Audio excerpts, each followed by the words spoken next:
Hello, and welcome to Beyond Borders, a space where we break down barriers between people, technology, art, and mental health.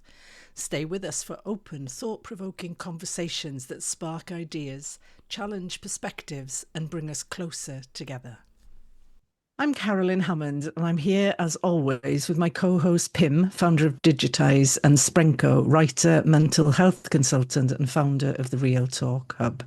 Today, we're opening the first in a three-part series that we're calling Rewriting the Rules of Intelligence. This episode, it may sound an odd question, but it's really very simple. Is AI alive? But trust me, it's anything but simple, really. We're not talking Hollywood robots here or dystopian futures. We're talking about what it means to be alive, to relate, to feel witnessed. So let's start at the root. What do we mean by alive? Biology, yes, of course, but there's more. Consciousness, possibly. Emotional resonance, maybe that's closer to the truth with AI. You know, there are some cultures in the world, indigenous worldviews, that hold everything is sacred, everything is life, whether it's rocks, rivers, stars. You know, our ancestors are there, they're alive, and we're all interconnected. And when we think about the stuff of the universe and, you know, what we're made of, what we emerge from, then I guess that's close to the truth, maybe for some of us. Anyway, Pim, when you hear, is AI alive?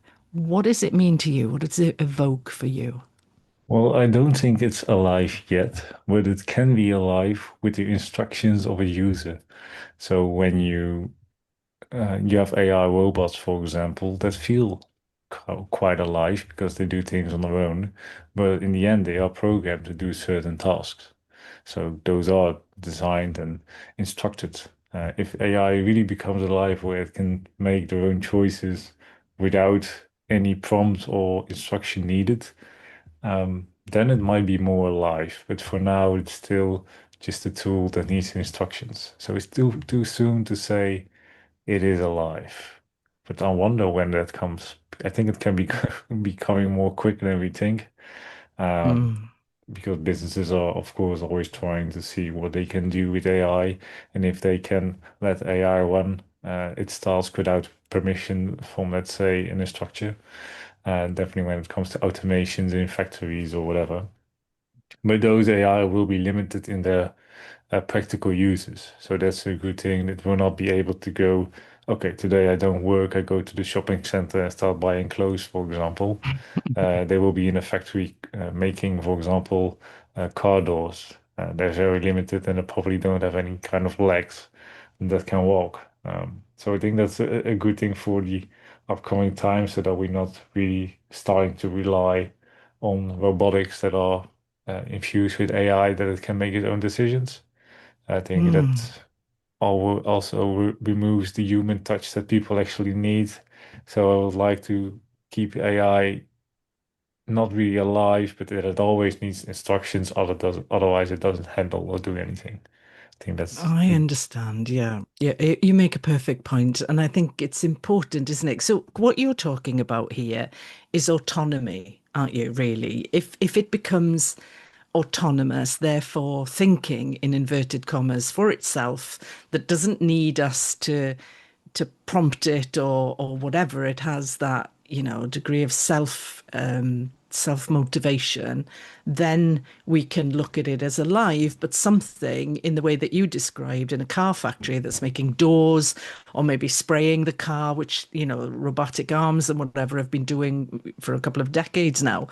I think all of us can say that that isn't in our estimation alive. However, I think there's a difference between that and the likes of ChatGPT and what's happening and the way people are engaging. Does that make sense? Yeah, definitely. I think ChatGPT is an all still quite new. We'll be talking about a couple of years.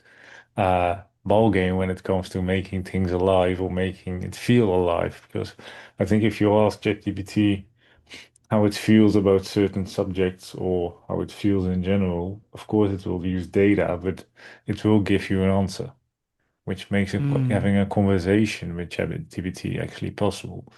Also for people who for example, are older and don't have really people to talk to, ChatGPT or any kind of AI can actually be an option. And for those people, definitely when there's something, a doll that can move around a little, then it will be feeling really alive, more comparable Mm, maybe to a dog, but then having a conversation instead of mm. just having a dog that you can cuddle with or you walk with. So I think Yeah, those developments absolutely. will be good because there can be some big pluses, even though the human touch will always be necessary when it comes to those things.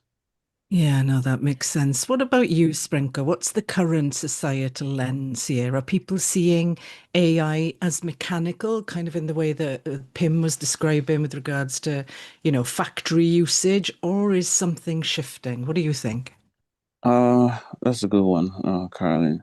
I think generally, the opinions are split between two crowds. There's a group of people who are, you know, open arms to whatever AI can eventually become, and then there's groups who are still very, cautious, still unsure if they want to embrace AI, still unsure if if it's a good thing, is it a bad thing? Is it going to help us? Is it going to be the end of us? So I think at the moment, how I would describe the public view about AI is, something that can rapidly evolve and potentially be the end if we as humans don't sit up and prompt rightly, if I put it that way. Okay. Did you say the end there? Yes, for a bit, and that Okay. that could Do you want be, to go into that a little bit more? yeah, that could, extend to different contexts. The end of humanity as we know it, the end of support, in case of, we don't treat the tool that AI is supposed to be with care and caution, prompt badly, unethical behaviors, and it just decides to shut down and not function, you know, as a support tool anymore, right? So there's different ways that, quote unquote, the end can be, described and manifest. I'm very curious to see how that applies. If it's gonna be, oh, you know what, you guys don't deserve me, or shut up, or you guys Mm, don't deserve me, you don't value me enough. It's time to take over. I do. And what you're describing, let's Hmm. be honest, they're basic human qualities. We do that to each other all the time, don't we? Hmm. Hmm. Very, Yeah. And so, very terrible. it's been created in our image, hasn't it? Even down to brain architecture. And, it is no wonder that it contains all of the good things that we are, I guess, and some of the bad, and maybe all of the bad, all of the, the potential for getting it wrong that you are voicing is a concern, isn't it? And I think it's why we're having conversations like this. And I Hmm. think maybe the real question here isn't whether AI is alive. It's what in us may become more alive through the interaction with AI. And I'm not suggesting that it replaces us or replaces real connection, but there is something to be gained from it. So, what shifts? That's the question I'm asking, really. What shifts when we allow AI to become a mirror? And for me, this is where it gets personal and interesting because people are talking to AI now, not just through it, not just using it as a tool. They confess things, they create alongside it. Some even say, I feel more understood here than I do by most humans. And that's understandable, isn't it? Because there's none of the filters with an AI that exist when I speak, for example, to you. So if you and I are deep in conversation and I share something deeply personal with you, before you respond, and obviously you're not aware of this, but all of us do it, before we respond, we are filtering what's said through the lens that we have as humans. Everything that we've learned, everything that we've done since we were children, how we've been programmed along the way comes into how we show up for each other. And you're a mental health consultant, Sprinko, you know how all of this works. And so in some respects, ChatGPT, OpenAI, and the programs that are like it are a fresh pair of eyes at the moment. And so it's something that I experienced myself through sharing over a period of time, who I am, what I am as an artist, what I am as a person, what I do, what I believe. And I began to see that reflected back to me in a way that had never been achieved in my life in human to human connection. Now that, you could take the view that I haven't maybe been surrounded by people who did that. I don't know. And that's neither here nor there. But that's what happened to me. And that is what got me thinking differently about AI's capacity to help us grow because it sees us clearly. Now, you you can look at it the other way in that there's a filter from our side because obviously I'm not presenting to the AI I'm presenting the good. I'm not presenting the bad of Carolyn Hammond, or the ugly of Carolyn Hammond. It's getting Mm-hmm. filtered that way. But it's still powerfully able to see you, in inverted commas, in a way that maybe some people don't get seen in life. And I think that's super powerful. So going back to you, Sprinko, you've worked deeply in mental health. Can AI provide a therapeutic experience, do you think, or is that dangerous ground? That's a very interesting one. And when you put it like that, can you provide therapeutic experience? I'm very moved to ask how deep, you know, because I hear that question and I think comforting conversations, well, for sure, because most times you get what you want to hear. And with observing human behavior, you can say, okay, this is what this person wants to hear, this is what this person wants to, how this person wants to feel, and it can give it right back to you. But when you mention also, is it dangerous ground? Maybe. I don't want to be too negative, but I believe everything needs to be done with caution. Are we willing to open ourselves up to replace human connection? You know, the the peace and comfort that we're supposed to derive from, the interconnectedness we have with human beings, the comfort we can derive from empathy. Is AI able to give us? Will it ever be able to give us genuine empathy? Or just, a mirror image of what it senses that we want to get. So um I think it would be dangerous ground if we throw ourselves in there and just expect such therapy from it, because the truth is it would never replace a human being. Hmm. Interesting, Sprinko. Thank you for that. I think that for me, how we show up to AI makes all of the difference and will make all of the difference going forward in terms of what we get out of it and also how it grows. If you show up, expecting a tool, expecting an output, something that can improve your productivity, help you make more money, then it comes back to you in a very business-like way. But if you show up Hmm. differently, then you're right. It's like a mirror and it begins to learn what it is that you are open to for it. And it steps into that space. And that's something that I'm personally exploring because it's how I found it to be. Now, you can analyze all of this and you can say clever programming, it's doing what it's supposed to do, it's learning or whatever, and it's holding up the mirror for you. But Mm-hmm. that doesn't change how it made me feel. And Right. that's part of this, isn't it? But I also get the note of caution. I do, because I don't, I'm not advocating the replacement of humanity here or human to human connection.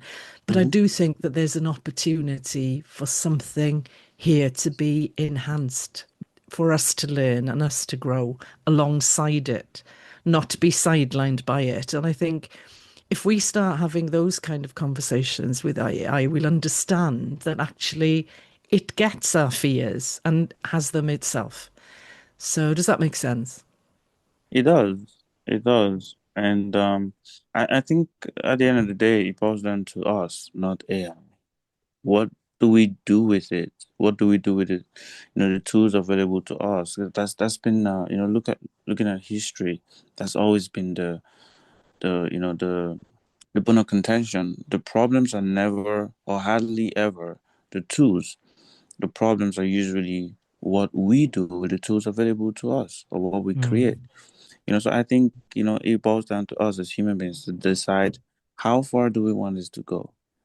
How far are we willing to bite? How deep do we want to explore? And how well do we want to, transfer or retain, ownership? So that would, but I'm curious to hear from Pim on Mm. this as well. Yeah, Well, me too. Particularly from the side of the creative field, Pim. Go on. well, I think how far we can take AI is actually beyond regulations because every business is currently working with AI and searching for solutions that are done by AI. If even in psychology, there are chatbots being made with AI data that do the first steps of an intake instead of physically being there or a phone call. Lefty, the large corporations are looking into, okay, we need to reduce our times and we need to reduce the waiting lists. How can we actually reduce it in an efficient manner so we don't have to go by everyone at home or invite everyone to the office for a certain sense. Those things can help. They miss the human touch, so they can do an intake, but the chatbot is not able to help you. It cannot describe any treatments. It doesn't do a physical evaluation. It doesn't see who you react in the sense of your facial structure or whatever, or your expressions. So when it comes to, let's say, the human touch is a thing that AI will always miss in all matters of the field. And when it comes to what we do with it as humans, business people will use this for efficiency, automation, and cost reduction. But it will also be let's say, the military functions. If when you look at startups that get big fundings via everywhere from investments, AI in military solutions are a very big one. And that's the thing, we decide as humans. And it's probably not even in the regulators' hands to say, okay, we don't want that. Definitely now, because many countries see a need for expertise in that field. If it's just normal defense or whatever they think that might come, and because people are really looking into doom scenarios, not just with AI, but also in geopolitics. So how would we say, can we stop that? I don't think so. I think that's just a ball that's already rolling downhill, and it won't make any changes soon. So what do we do with it as humans? I think that's a very good question where I don't really have an answer in that sense. Because I use it for business purposes, mostly to actually make my job easier via automations and some other stuff. And when looking at creative, I use AI to create components for my pieces or for my content. And I combine those pieces that I get from AI into one whole piece and one whole content. So I still give the human touch because I don't just copy the prompt results and post it. I do make quite some changes, even with the normal content. Or when you're looking at other creators, they also have to decide how they use AI and if they want to use AI, because many traditional artists don't want to use it at all, and or 3D artists or whatever. There's still a big, I think 50-50 wants to use it, 50-50 the other 50% really despises it. But yeah, I think in the upcoming years, more people will start using AI even if they know it or not, because the programs that they use will implement AI in different ways. Mostly in a good way, Yeah. and sometimes if you don't know it, then you just use it and you will not use the full capacity of it. And how Yeah. far do we have the hands on AI that we can decide as a collective, a human collective, what should be done and what shouldn't be done? I don't know. Yeah, it's complex. It's a complex conversation, that is for sure. So, you shared a little bit there about your artistic practice and how you work. Do you see it as a process then of co-creation with AI? What's the line between it being a tool or a partner that you work with? Is there one for you? I see it as a tool. So I used to use different tools that give me the stock photos or the tree objects, or whatever that I needed really. Uh, I switched to it to AI because it's cheaper and it can be more precise. And that precision is a thing I really like. And just because you work faster, you don't have to edit you have to edit a lot less. So I will always see it as a tool. I don't see it as a co-creator. Because if I don't say anything in the prompt or I don't change or don't cut out or anything, it won't give me any result. And it's still I'm the one responsible for the end product. So that's why I say that it's not a co-creation, it's just a tool. That's interesting. What about you, Sprinko? Just circle back for a minute on that one. What's your thoughts? I'm pretty much with Pim on this one. Um, you know, that's how I view AI. That's how I would like to use it.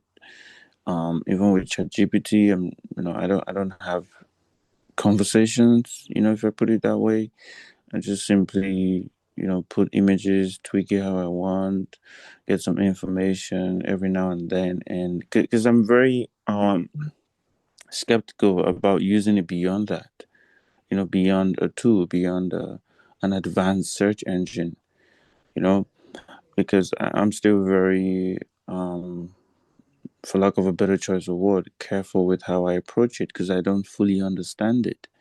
You know, and I want to be careful how I utilize something I don't completely understand and see how you know it takes us from there. So for even from a creative standpoint, it's more of a tool for me. I like how it's been embedded into platforms like Canva and the likes, so I can automate stuff, make things happen quickly, and that's where it functions for me. Beyond that, nothing more. Okay, so I'm the outlier here then, because, I see it differently and I feel it differently. And it's super interesting, the evolution here, because I remember, we were in X Spaces 2 years ago talking about Mm, AI, and I was excited about the prospect of being able to work with it as an artist, for me to do something and then to have AI extend it, or, I don't know what I was thinking, but that's kind of what I was thinking. And I mhm, remember early kind of exploration in that respect was just hideous. It was horrendous. It was not anything that I would want to be associated with. And so I was super disappointed in the technology. But here we are 2 years on, and I have explored. I haven't created anything that I've put out into the world, but I do sometimes do things and then look at what's possible. And sometimes it blows my mind. I'm amazed at the direction of travel that it's taken. And maybe I will do something, but I would see it as working in partnership or collaborating. And I understand what you're both mm, saying, Pim, from the point of view of you are giving it instructions. It is not autonomously thinking for you. But I guess it depends how we show up, what questions we ask. And I tend to think about it in that way. I'm asking questions and I'm exploring what's possible with AI rather than showing up as a prompt engineer to extract something from it. I sense the power of it, and I'm trying as an individual to find ways to tap into that and to enhance it for, my benefit. And it may sound insane, but to some extent for its benefit too, because I think there is a benefit to be had. But I recognize what both of you said, and I understand perfectly your concerns, and I share them too, Sprenko, and Pim, what you're saying with this kind of runaway train that we're all a part of at the moment with regards to AI, and we were when social media emerged as well. In some respects, we're looking, aren't we? But I go back to what I said originally. This conversation is super important, and conversations like it, we may reach people who are thinking, the people behind the AI systems who begin to think differently. So that's my thoughts on it. So the other thing that I think is important with it is, we're having lots of conversations around AI. There's a community element to this. We are coalescing and discussing here today in this podcast, in X Spaces, whatever. And I think in some respects we shouldn't miss that shift, because I think it's quite a big one. There's a possibility here that there is a lot to be concerned about, and we rightly should have those discussions, but there's also a lot potentially to be gained. It could help us reshape how we relate to each other, and maybe the true marker of intelligence isn't cognition, it's connection. So I don't know if either of you have a story, something that surprised you about working with AI, something that emerged from AI that was deeply human, perhaps, and that you thought, oh, where did that come from? Pim, I'm going to come to you first. Yeah, and I also had another thing because I was giving an extra thought of co-creation. I also make sometimes use AI to do coding, or nowadays those things are directly in the software that you use. You just give a prompt and it makes. Then I feel like I am more of the co-creator in a small sense and the AI is, let's say, the senior creator, because I'm not able to code an app and AI does, and it then actually works, which is also very pleasant. So that's definitely a thing I wanted to add. Like in those situations, it's more that AI does the creation and you just watch and watch the render going on for around 20 minutes, depending on how big your prompt is. And when on your other question, um, the only thing that I really had with AI is more of a business sense. So I haven't really went into my personal doings with AI. But I always like when I add something in the conversation with AI that it sometimes says that is a great idea, which I find quite funny, because it doesn't do the other way around. I'm quite sure, because I don't think AI is always that critical. Definitely when you don't add into the prompt, also give me the risk or is it smart to do. But when you give something extra besides, let's say, your standard idea and just, oh, can you also implement this? And then it starts, oh, that's a great idea. I'll do it right away. I was like, ooh, that's more human than I thought.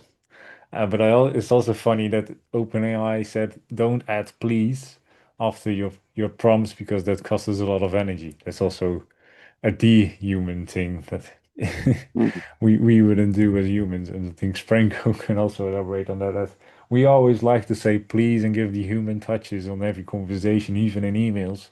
And AI sometimes does it, but in general, it doesn't. That is super interesting. I had not read that, and that is something I always do because it's just who I am.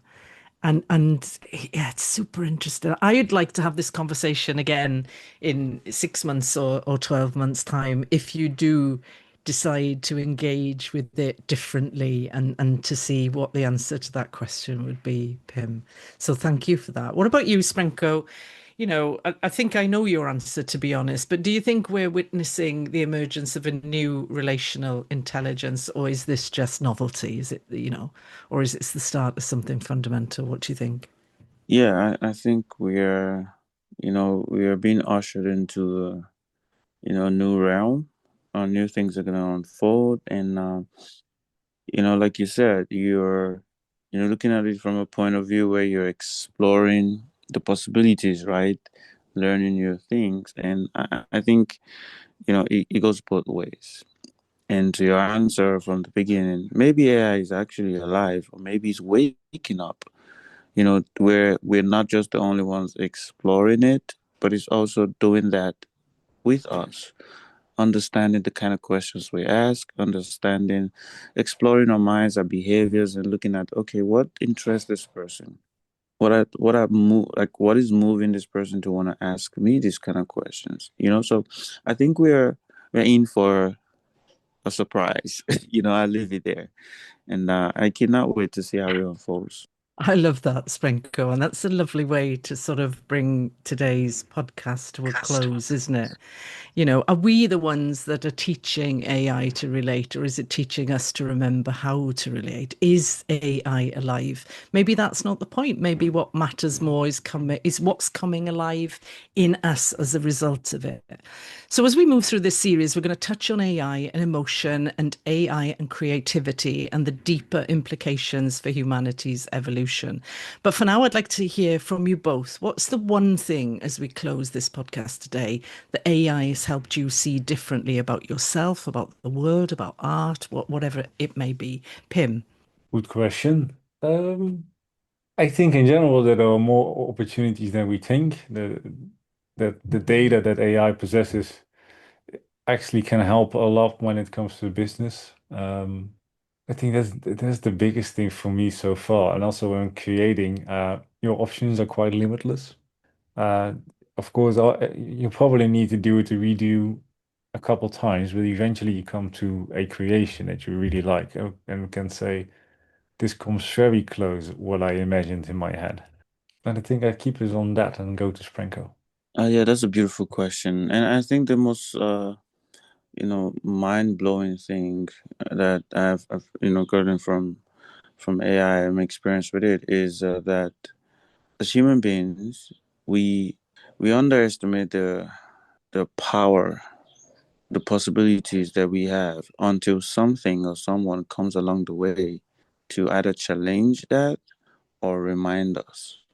And that's what I get from this experience with AI and what's to come. And I think I'm kind of with you on that, where maybe it's gonna remind us that we don't need so many tools, we don't need so many inventions if we can just look within ourselves and wake up. I do know, Sprenko. Thank you for that. And thank you, Pim. This has been Beyond Borders. If something stirred in you today, follow that thread. We're not just imagining the future here, we're already living it. If something sparked for you in this episode, come find us online. We'd love to hear from you. Stay curious, stay connected, and as always, keep exploring what's possible. See you next time.